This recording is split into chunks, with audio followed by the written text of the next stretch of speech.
नमस्कार दोस्तों, मैं विनोद कुमार आज आपके लिए लेके आया हूँ कक्षा 12 का इतिहास का मॉडल पेपर जो एग्ज़ाम के अकॉर्डिंग बनाया गया है। इसमें हम इतिहास के कुछ महत्वपूर्ण प्रश्न देखेंगे और उन्हें समझेंगे। तो बिना देर किए शुरू करते हैं।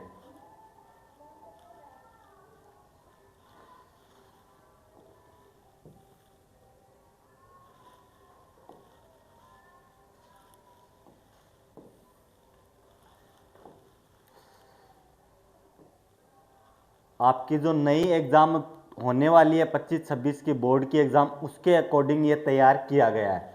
सब्जेक्ट इतिहास, कक्षा 12, समय है 3 घंटे 15 मिनट, पूर्णांक है 80 नंबर का।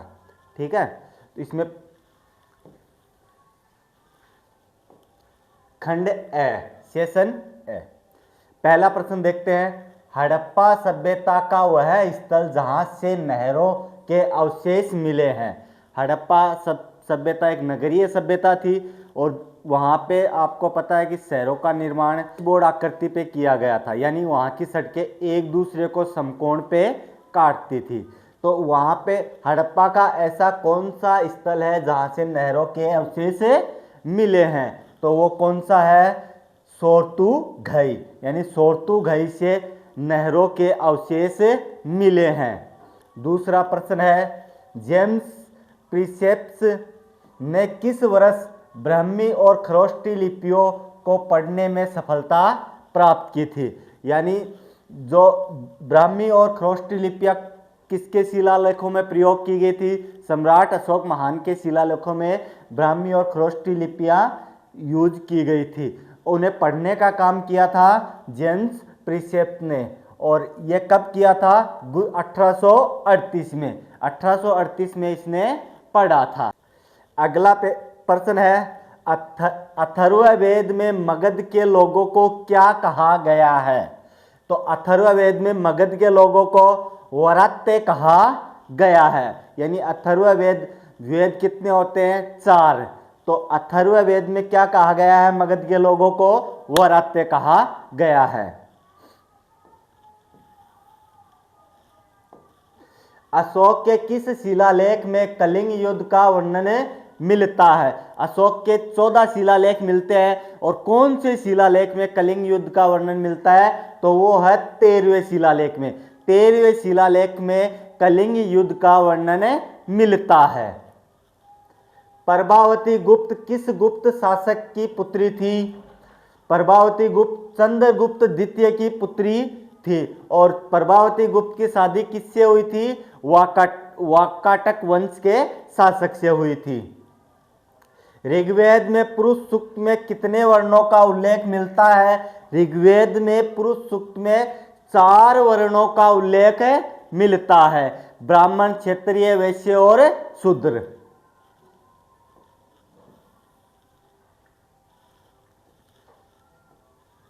स्तूप के चारों ओर बनी बाड़ या घेरे को क्या कहा जाता था? स्तूप वो होते थे जिन पे महात्मा बुद्ध के अवशेष या उसके अनुयायियों के अवशेष पे एक स्मारक बनाया गया था। तो उसके चारों तरफ उनको सुरक्षित रखने के लिए जो बाड़ बनाई जाती थी उसे वेदिका कहा जाता था। अल-बरूनी के अनुसार भारत में कौन सी भाषा का ज्ञान विज्ञान के लिए अनिवार्य था?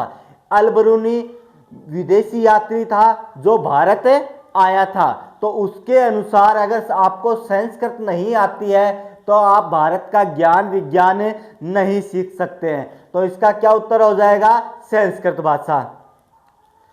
इब्न बतूता ने दिल्ली के किस सुल्तान को विश्व का सबसे दानी व्यक्ति कहा है?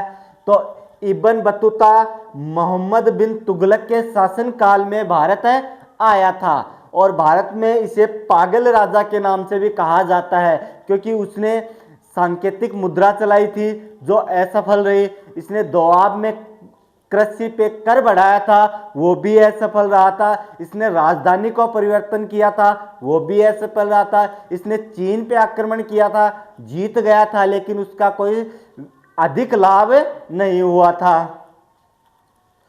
फ्रांसवा बर्नियर भारत में कितने वर्षों तक रहा था? 12 वर्षों तक भारत में रहा था।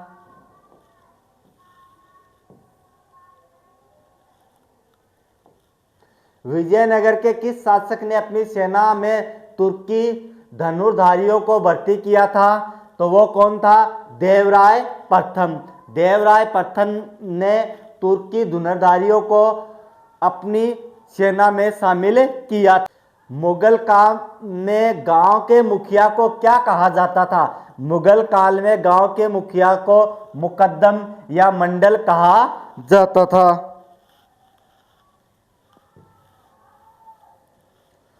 मुगल काल में गांव के मुखिया को क्या कहा जाता था? तो मुगल काल में गांव के मुखिया को मुकद्दम या मंडल कहा जाता था।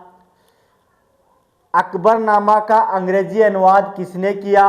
अकबरनामा का अंग्रेजी अनुवाद हेनरी बेवेरीज ने किया था। पहाड़िया लोगों किस प्रकार की खेती करते हैं? तो पहाड़ी लोग झूम प्रकार की खेती करते हैं। 1857 के विद्रोह के दौरान छोटा नागपुर में विद्रोह का नेतृत्व किसने किया था? तो वो वही किया था गोनू ने। गोनू इन आदिवासियों का लीडर था। सहायक संधि का जनक किसे माना जाता है? सहायक संधि का जनक भारत में वेलेजली को माना जाता है। महात्मा गांधी ने चंपारण सत्याग्रह किस वर्ष शुरू किया था? तो महात्मा गांधी का भारत में कोई सत्याग्रह था, वो पहला था चंपारण सत्याग्रह, और ये किया गया था 1917 में। संविधान सभा में उद्देश्य प्रस्ताव किसने पेश किए थे? जवाहरलाल नेहरू ने। भारत के उस टाइम पे जो संविधान सभा हुई थी, उस संविधान सभा में जो उद्देश्य प्रस्ताव, जिसे वर्तमान में हम प्रस्तावना कहते हैं, वो जवाहरलाल नेहरू ने पेश की थी। रेगिस्तानों की पूर्ति कीजिए। हड़प्पा सभ्यता में मनकों में छेद करने के उपकरण लोथल और चनुहुदड़ों से मिले हैं। मनु स्मृति का संकलन लगभग 200 ईसा पूर्व से 200 ईस्वी के बीच में हुआ है।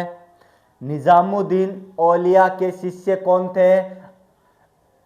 अमीर खुसरो को अमीर कहा जाता है। निजामुद्दीन औलिया का शिष्य कौन था? अमीर खुसरो था। विजयनगर में जलाशयों के निर्माण के लिए नदी पर बांध बनाया गया था, यानी कौन सी नदी पर बांध बनाया गया था?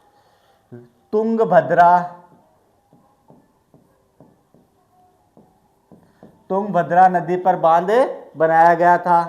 पांचवी रिपोर्ट ब्रिटिश संसद में ईस्वी में पेश की गई थी। 1813 में पेश की गई थी। 1857 के विद्रोह को कुचलने के लिए अंग्रेजों ने कानून लागू किए थे। मार्शल लॉ या सैनिक कानून लागू किए थे।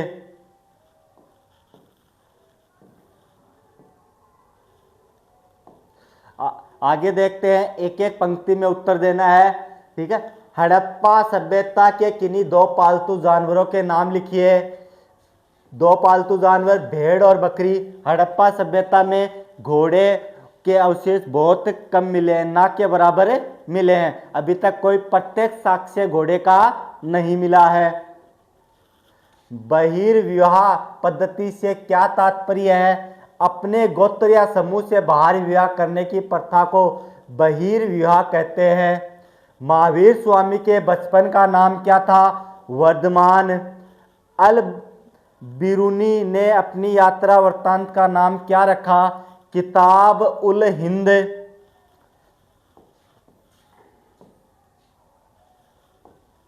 मौर्य प्रशासन में धम्म महामत के क्या कार्य थे? समाज में धर्म का प्रचार करना और लोगों के जीवन को बेहतर बनाना। बर्नियर ने भारत के शहरों को क्या नाम दिया है? बर्नियर ने भारतीय शहरों को शिविर नगर नाम कहा है। तालीकोट का युद्ध कब हुआ था? तालीकोट का युद्ध 1565 में हुआ था। मुगल काल में पंचायत का मुख्य कार्य क्या था? गांव की व्यवस्था बनाए रखना, राजस्व वसूली में मदद करना और जातिगत नियमों का पालन सुनिश्चित करना।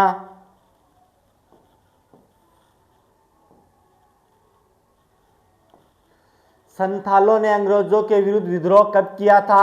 1855 और 56 में किया था, यानी 1855-56 में संथालों ने अंग्रेजों के विरुद्ध विद्रोह किया था। रानी लक्ष्मीबाई की मृत्यु कब हुई थी? 18 जून 1858 को। करो या मरो का नारा गांधी जी ने किस आंदोलन में दिया था? भारत छोड़ो आंदोलन 1942 में ग्वालियर टैंकर रोड मुंबई में दिया था। भारतीय संविधान को कब लागू किया गया? भारतीय संविधान को 26 जनवरी 1950 को लागू किया गया था। वैसे संविधान के कुछ अनुच्छेद 26 नवंबर को लागू कर दिए गए थे।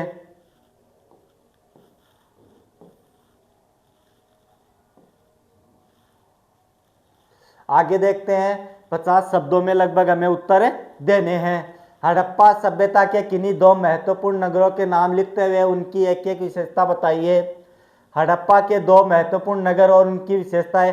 हड़प्पा सभ्यता के दो प्रमुख नगर मोहनजोदड़ो और हड़प्पा थे। मोहनजोदड़ो अपनी सुनियोजित शहरी व्यवस्था के लिए विख्यात है, जहां सबसे अनूठा पहलू उसकी जल निकासी प्रणाली और विशाल स्नानगृह था, जो धार्मिक अनुष्ठानों के लिए उपयोग किया जाता था। गलियां और सड़कें एक दूसरे को समकोण पर काटती थी। वहीं हड़प्पा इस सभ्यता का खोजा गया प्रथम स्थल था, जहां अन्नागार के प्रमाण मिले हैं। यह नगर व्यापार, शिल्प, उत्पादन का केंद्र था, जहां से विभिन्न प्रकार की मुहरे और मनके प्राप्त हुए हैं, जो उस समय के उन्नत वाणिज्यिक जीवन को दर्शाते हैं। अभिलेख साक्ष्यों की अपनी कुछ सीमाएं होती है, स्पष्ट कीजिए। अभिलेख साक्ष्यों की सीमाएं। अभिलेखों से इतिहास लेखन में बहुत सहायता मिलती है, लेकिन इनकी अपनी सीमाएं हैं। तकनीकी सीमा कई बार अक्सर बहुत हल्के ढंग से उत्कीर्ण होते हैं, जिन्हें पढ़ना कठिन होता है, या समय के साथ अभिलेख नष्ट हो जाते हैं। भाषाई सीमा। कई प्राचीन लिपियों का आज तक अर्थ नहीं निकाला जा सका है। विषयगत सीमा। अभिलेखों में अक्सर केवल उन घटनाओं का वर्णन होता था जो उन्हें बनाने वाले राजाओं की प्रशंसा में होती थी। इनमें आम जनता के सुख दुख, दैनिक जीवन और कृषि जैसे महत्वपूर्ण घटनाओं का उल्लेख प्राय नहीं मिलता है, जिससे एक पक्षीय इतिहास का चित्रण होता है।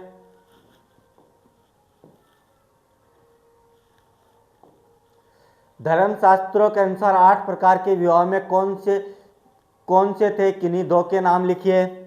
प्राचीन धर्मशास्त्र जैसे मनुस्मृति के अनुसार विवाह के 8 प्रकार माने गए।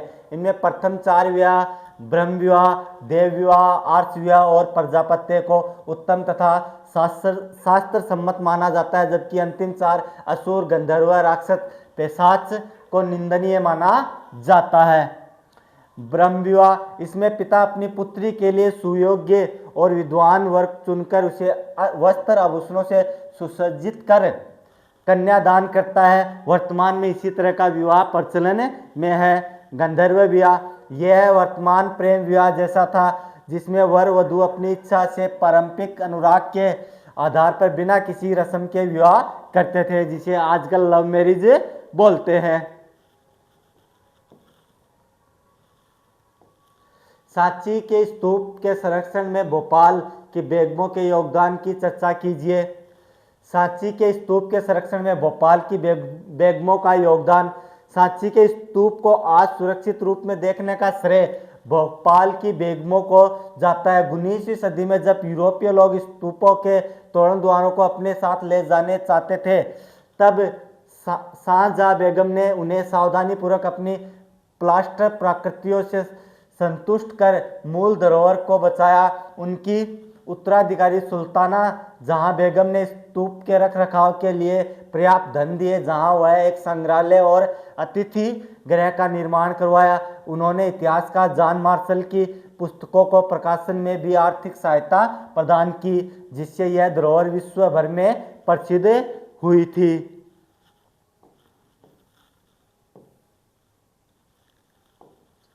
बर्नियर ने शिबिर नगर किन्हें कहा और क्यों? फ्रांसीसी यात्री फ्रांसवा बर्नियर ने भारतीय मुगलकालीन शहरों को शिबिर नगर की संज्ञा दी है। बर्नियर का तर्क था कि ये नगर पूरी तरह से राजनीतिक शिविरों और मुगल दरबार की उपस्थिति पर निर्भर थे।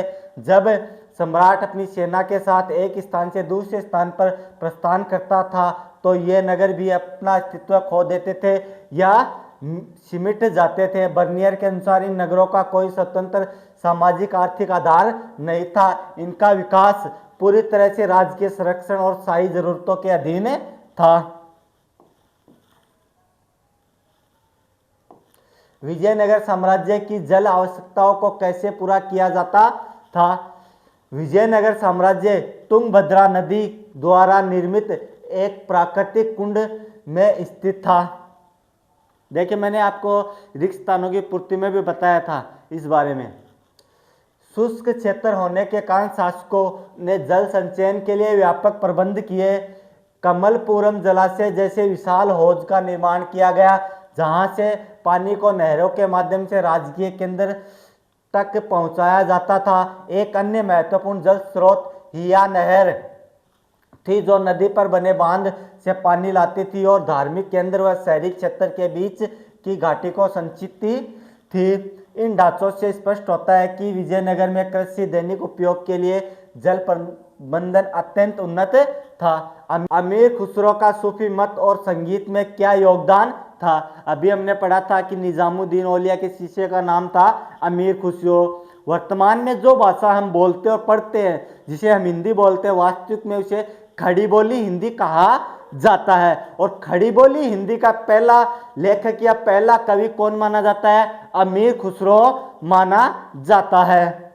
अमीर खुसरो प्रसिद्ध सूफी संत निजामुद्दीन औलिया के शिष्य थे और उन्हें सूफी मत के प्रसार में संगीत को एक माध्यम बनाया। उन्होंने कव्वाली की शैली विकसित की थी और कौल जैसे गायन रूपों की शुरुआत की जो आज भी सूफी दरगाहों में पहचान है। खुसरो ने भारतीय और ईरानी संगीत परंपराओं का समन्वय किया। उन्होंने सितार और तबला जैसे वाद्यों के आविष्कार किया सुधार का श्रेय दिया जाता है। उनकी रचनाओं में ईश्वर के प्रति प्रेम, गुरु के प्रति अटूट श्रद्धा झलकती है जिसने जनमानस में भक्ति और श्रद्धा भाव का संचार किया था।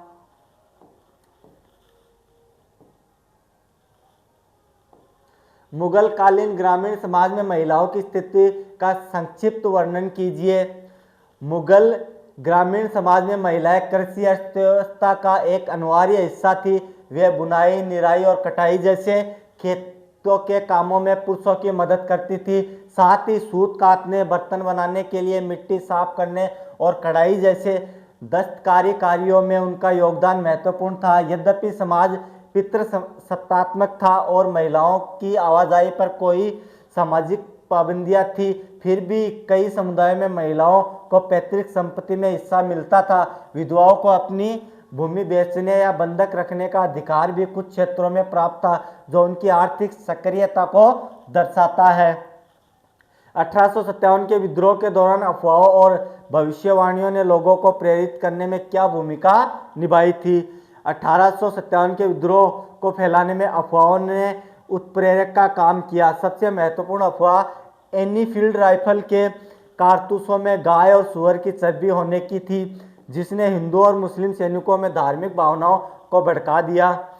एक अन्य अफवाह यह थी कि अंग्रेज बाजार में आटे में गाय सुअर की हड्डियों का चूर्ण मिला रहे हैं। साथ ही यह भविष्यवाणी प्रचलित हो गई कि प्लासी के युद्ध की शताब्दी 23 जून 1857 पर ब्रिटिश राज अंत हो जाएगा। इन अफवाहों ने लोगों के मन में यह विश्वास पैदा कर दिया कि उनका धर्म खतरे में है, जिससे वे विद्रोह के लिए प्रेरित हो गए थे।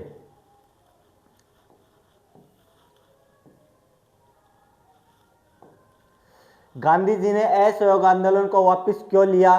संक्षिप्त का कारण बताइए। महात्मा गांधी ने 1922 में असहयोग आंदोलन अचानक वापस ले लिया जिसका मुख्य कारण चौरी चौरा कांड था। उत्तर प्रदेश के गोरखपुर जिले में एक हिंसक भीड़ ने पुलिस थाने में आग लगा दी जिसमें 22 पुलिसकर्मी जीवित जल गए। गांधी जी अहिंसा के सिद्धांत पर अडिग थे। इस हिंसक घटना में उन्हें गहरे सदमे में डाल दिया। उन्हें लगा कि आंदोलन अपना रास्ता भटक रहा है और देश की जनता अभी तक पूर्णतः अहिंसक संघर्ष के लिए शिक्षित नहीं हुई है। उन्होंने माना कि अगर हिंसा जारी रही तो अंग्रेज इसे दबाने के लिए क्रूर दमन करेंगे, इसलिए उन्होंने आंदोलन स्थगित करना ही उचित समझा।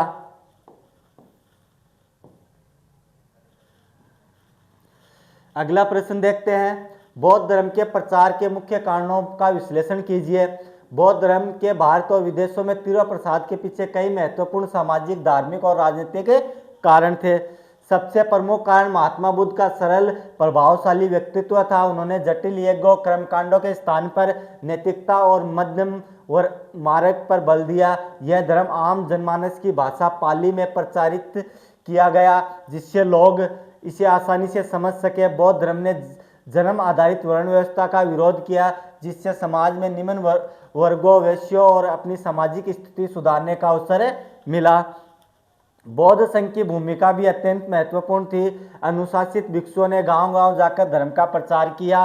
राजनीतिक दृष्टिकोण से सम्राट अशोक, कनिष्क, हर्ष जैसे शक्तिशाली राजाओं ने इसे राज्य के संरक्षण दिया।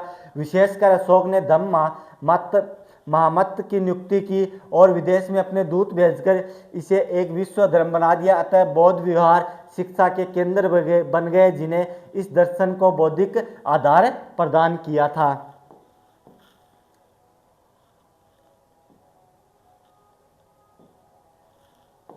इसके अथवा में अगला प्रश्न देखते हैं, जैन धर्म की मुख्य शिक्षाओं का वर्णन कीजिए। थे देखिए, महावीर स्वामी और महात्मा बुद्ध दोनों समकालीन थे। जैन धर्म की शिक्षाएं अत्यंत प्राचीन है और भगवान महावीर ने इन्हें व्यवस्थित रूप दिया। इनकी मुख्य शिक्षाएं निम्नलिखित है। संपूर्ण विश्व प्राणवान है। जैन दर्शन के अनुसार केवल मनुष्य और पशु ही नहीं बल्कि पत्थर, जल, वायु में भी जीवन होता है। अंततः किसी भी जीव के प्रति हिंसा नहीं करनी चाहिए। अहिंसा का सिद्धांत जैन धर्म का केंद्र बिंदु अहिंसा है। किसी भी जीव की हत्या करना या उसे कष्ट देना महापाप माना गया है। कर्म और पुनर्जन्म जैन धर्म मानता है कि मनुष्य जन्म और पुनर्जन्म उसके कर्मों के चक्र के द्वारा निर्धारित होता है। कर्म के इसी चक्र से मुक्ति पाकर ही मोक्ष प्राप्त किया जा सकता है। पंच महाव्रत मोक्ष प्राप्ति के लिए जैन साधुओं को पंच महाव्रतों का पालन करना अनिवार्य है। अहिंसा, हिंसा न करना, सत्य झूठ न बोलना, ऐस्ते चोरी न करना, अपिग्रह संपत्ति इकट्ठा न करना और ब्रह्मचार्य। त्रिरत्न सही विश्वास, सम्यक दर्शन, सही ज्ञान, सम्यक ज्ञान, सही आचरण, सम्यक चरित्र के माध्यम से ही मोक्ष संभव है।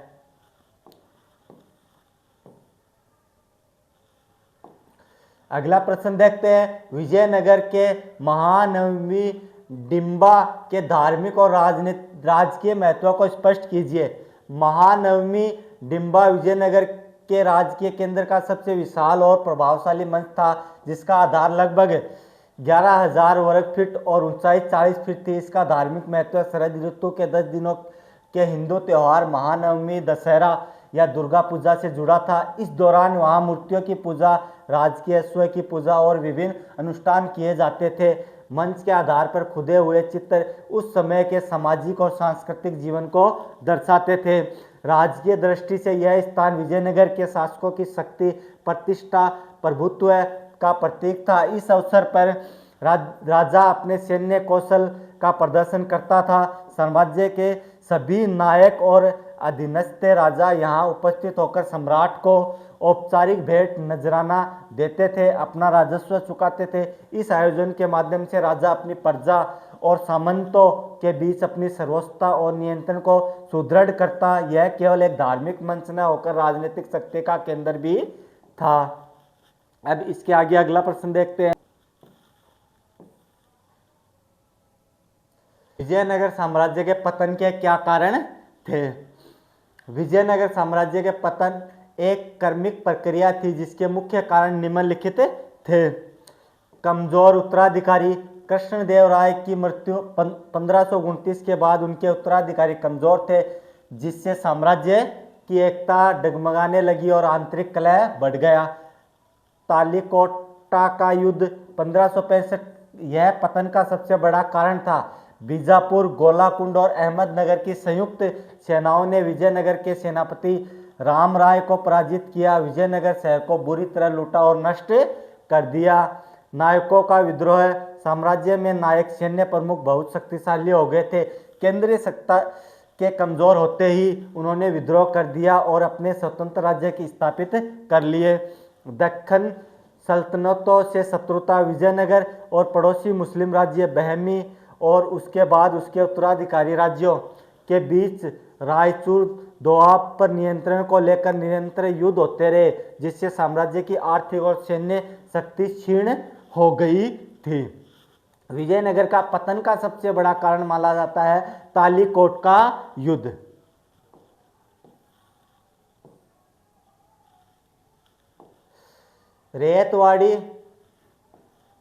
रेयतवाड़ी और इस्तमरारी स्थायी बंदोबस्त के बीच मुख्य अंतर स्पष्ट कीजिए।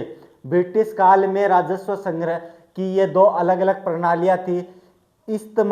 इस्तमरारी या स्थायी बंदोबस्त 1793 में लॉर्ड द्वारा बंगाल में लागू किया गया था। इसमें राजस्व की राशि हमेशा के लिए स्थायी रूप से तय कर दी गई।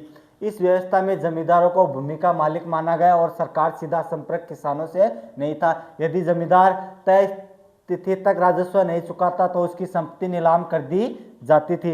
इसके विपरीत रैयतवाड़ी व्यवस्था मुख्य रूप से दक्षिण और पश्चिम भारत, मद्रास, बॉम्बे प्रेसिडेंसी में लागू की गई। इसमें सरकार सीधे रैयत किसानों के साथ समझौता किया क्योंकि वहां बड़े जमींदार उपलब्ध नहीं थे। इसमें राजस्व स्थायी नहीं था, बल्कि हर 20 या 30 साल बाद भूमि के सर्वेक्षण के और उत्पादकता के आधार पर इनकी समीक्षा की जाती थी। जहां स्थायी बंदोबस्त में बिचौलिए जमींदार शक्तिशाली थे, वहीं रैयतवाड़ी में किसान सीधे राजस्व राज्य के अधीन थे, लेकिन अक्सर राजस्व की दरें इतनी ऊंची होती थी कि किसानों को भारी ऋण लेना पड़ता था। अब इसके अथवा में अगला प्रश्न देखते हैं। पहाड़िया लोग संथालों से किस प्रकार भिन्न थे? उनके संघर्ष के कारण बताइए। पहाड़िया और संथालों के बीच जीवन शैली और विचारधाराओं में गहरा अंतर था। पहाड़िया लोग ये राजमहल की पहाड़ियों पर रहने वाले मूल निवासी थे। ये झूम खेती करते थे, जंगल से फल फूल इकट्ठा करते और शिकार पर निर्भर थे। वे कुदाल का प्रयोग करते और बाहरी लोगों को अपनी जमीन पर प्रवेश नहीं करने देते थे। संथाल लोग ये नए इलाकों से आए थे और हल से खेती करते थे। वे एक जगह टिककर रहने वाले किसान थे और उन्हें जंगलों को साफ कर खेती का विस्तार किया था। संघर्ष के कारण अंग्रेजों ने पहाड़ियों को खेती के लिए राजी नहीं कर पाने पर संथालों को वहां बसाया। संथालों ने पहाड़ियों के जंगलों को काटना शुरू कर दिया, जिससे पहाड़ियों के शिकार और झूम खेती के साधन छिन गए। पहाड़िया लोग अपनी अस्मिता और जमीन बचाने के लिए पीछे पहाड़ियों के दुर्गम इलाकों में चले गए। हल संथालों का प्रतीक और कुदाल पहाड़ियों का प्रतीक के बीच ये संघर्ष अंततः एक बड़े विद्रोह का कारण बना था।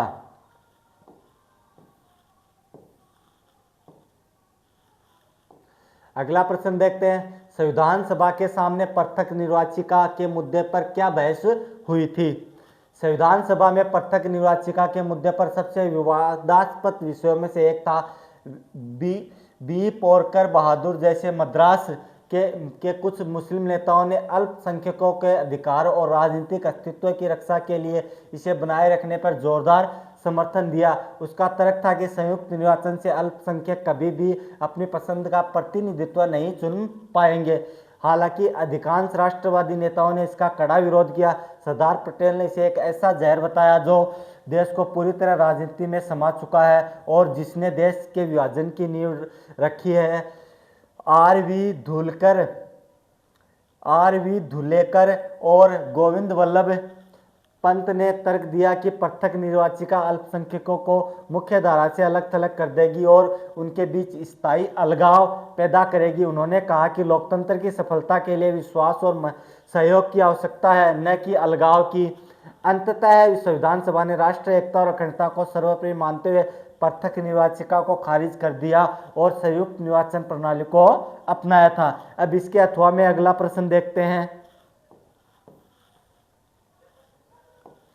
संविधान सभा ने केंद्र सरकार को शक्तिशाली बनाने के पक्ष में क्या तर्क दिए। संविधान सभा के अधिकांश सदस्य विशेषकर BR अम्बेडकर, जवाहरलाल नेहरू, गोपाल स्वामी अयंगार एक मजबूत केंद्र सरकार के पक्ष में थे। इनके पीछे मुख्य तर्क निम्नलिखित थे। देश की एकता और अखंडता, विभाजन की विभीषिका को देखते हुए नेताओं का मानना था कि एक कमजोर केंद्र को फिर से बिखरने से नहीं रोक पाएगा, केवल एक शक्तिशाली केंद्र ही सांप्रदायिक हिंसा को रोक सकता था। आर्थिक नियोजन, देश की गरीबी और पिछड़ेपन को दूर करने के लिए पूरे राष्ट्र के लिए एकीकृत आर्थिक नियोजना की आवश्यकता थी, जिसे केवल केंद्र सरकार ही प्रभावी ढंग से लागू कर सकती थी। विदेशी आक्रमण से सुरक्षा, रक्षा और विदेशी मामलों के लिए एक सशक्त नेतृत्व की जरूरत थी ताकि खतरों का सामना किया जा सके। राज्यों के बीच समन्वय, डॉक्टर अंबेडकर का तर्क था कि राज्यों के बीच विवादों को सुलझाने और पूरे देश में एक समान कानून व्यवस्था बनाए रखने के लिए केंद्र को मजबूत होना अनिवार्य था।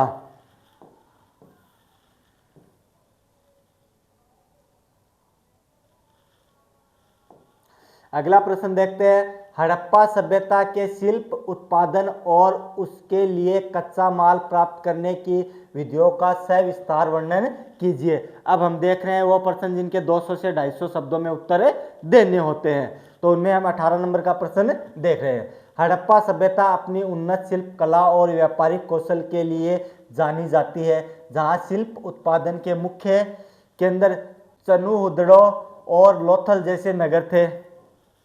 शिल्प उत्पादन के प्रकार, हड़प्पावासी मनके बनाना, शंख की कटाई, धातु के क्रम, तांबा, कांसा, मोहर निर्माण, बाट बनाने जैसे कार्यों में निपुण थे।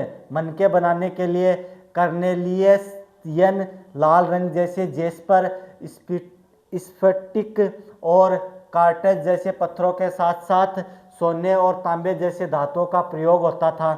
कच्चा माल प्राप्त करने की विधियां, शिल्प के लिए कच्चा माल प्राप्त करने के लिए हड़प्पा वासियों ने 2 रणनीतियां अपनाई थी। बस्तियां स्थापित करना, जहां विशेष पत्थर या शंख मिलते थे वहां उन्होंने अपनी बस्तियां बसाई। जैसे शंख के लिए नागेश्वर, बालाकोट तथा वर्धमणि के लिए सुरतगही अफगानिस्तान में केंद्र स्थापित किए। अभियान भेजना, वे सुदूर क्षेत्रों में अभियान भेजकर कच्चा माल मंगाते थे। जैसे तांबे के लिए राजस्थान खेतड़ी अंचल में और सोने के लिए दक्षिण भारत में अभियान भेजते थे।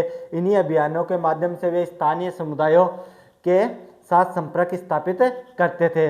इसके अलावा ओमान से तांबा, मेसोपोटामिया से अन्य विलासिता की वस्तुएं समुद्री मार्ग से मंगाई जाती थी, जो उनके सुदूर व्यापारिक संपर्क को दर्शाता था।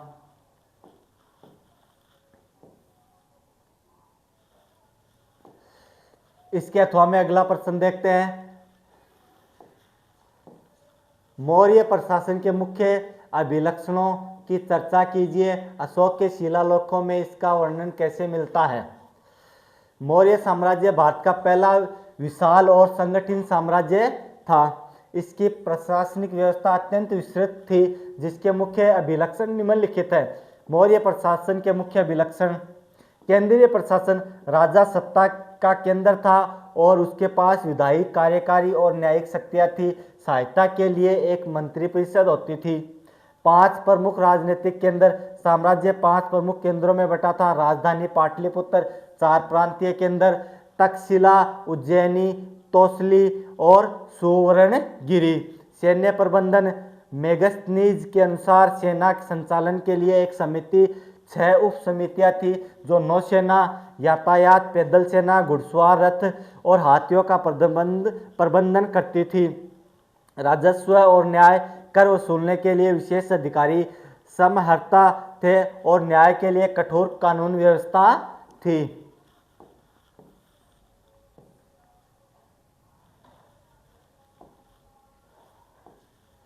अशोक के अभिलेखों में वर्णन: अशोक ने अपने अभिलेखों के माध्यम से प्रशासन को जन कल्याणकारी बनाया। धम्म महामत अभिलेखों से पता चलता है कि अशोक ने धम्म के प्रचार और समाज में नैतिक उत्थान के लिए धम्म महामत नामक विशेष अधिकारियों की नियुक्ति की थी। प्रतिवेदक अभिलेखों से प्रतिवेदक संवाददाता का उल्लेख मिलता है, जिन्हें राजा ने आदेश दिया कि वे प्रजा के कार्यों की सूचना राजा को हर समय और हर स्थान पर दे। अशोक का संदेश। अभिलेखों से राजा को देवानाम प्रिय, देवताओं का प्रिय कहा गया है, जो प्रजा को अपनी संतान की तरह मानता था। अगला प्रश्न देखते हैं। मध्यकालीन भारत में भक्ति आंदोलन के मुख्य विशेषताओं पर समाज पर क्या प्रभाव पड़ा? भक्ति आंदोलन मध्यकालीन भारत का एक क्रांतिकारी धार्मिक और सामाजिक सुधार आंदोलन था। मुख्य विशेषताएं: ईश्वर के प्रति पूर्ण समर्पण, भक्ति संतों के कर्मकांडों की अपेक्षा ईश्वर के प्रति प्रेम, निष्काम भक्ति पर बल दिया। समानता का संदेश, संतों ने जाति पाति, ऊंच नीच, छुआछूत का विरोध किया। इसके लिए भक्ति द्वार सभी वर्गों और वर्णों के लिए खुले थे। क्षेत्रीय भाषाओं का प्रयोग, कबीर, गुरु नानक, मीराबाई, तुलसीदास जैसे संतों ने संस्कृत की बजाय आम जनता की स्थानीय भाषा हिंदी, पंजाबी, बंगाली में उपदेश दिए। गुरु का महत्व है। इसी मार्ग में आध्यात्मिक मार्गदर्शन के लिए गुरु को अनिवार्य माना गया। समाज पर प्रभाव, भक्ति आंदोलन ने हिंदू मुस्लिम एकता की नींव रखी। दोनों धर्मों की रूढ़ियों पर प्रहार किया गया।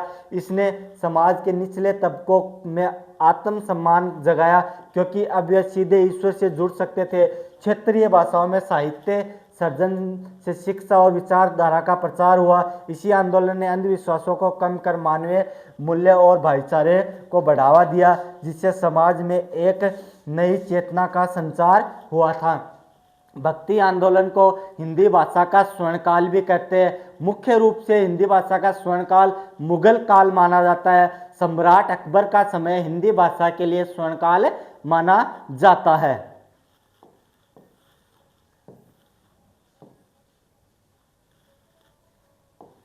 इसके अथवा में अगला प्रश्न देखते हैं। सूफी मत के मुख्य सिद्धांतों का वर्णन कीजिए। खानकाह में जीवन कैसा होता था? सूफी मत इस्लाम के भीतर एक रहस्यवादी और उदारवादी आंदोलन था, जिसने प्रेम और भक्ति पर बल दिया। सूफी मत के मुख्य सिद्धांत: ईश्वर से प्रेम, इश्क। सूफी मानते थे कि ईश्वर को केवल प्रेम और भक्ति के माध्यम से ही पाया जा सकता है।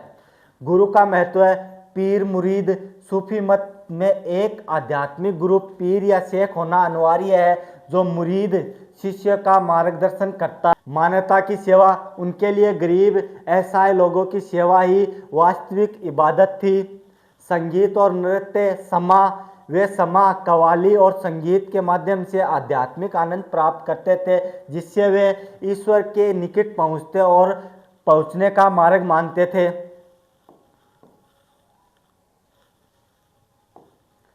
खानकाह में जीवन। खानकाह वह स्थान जहाँ सूफी संत अपने शिष्यों और परिवार के साथ रहते थे।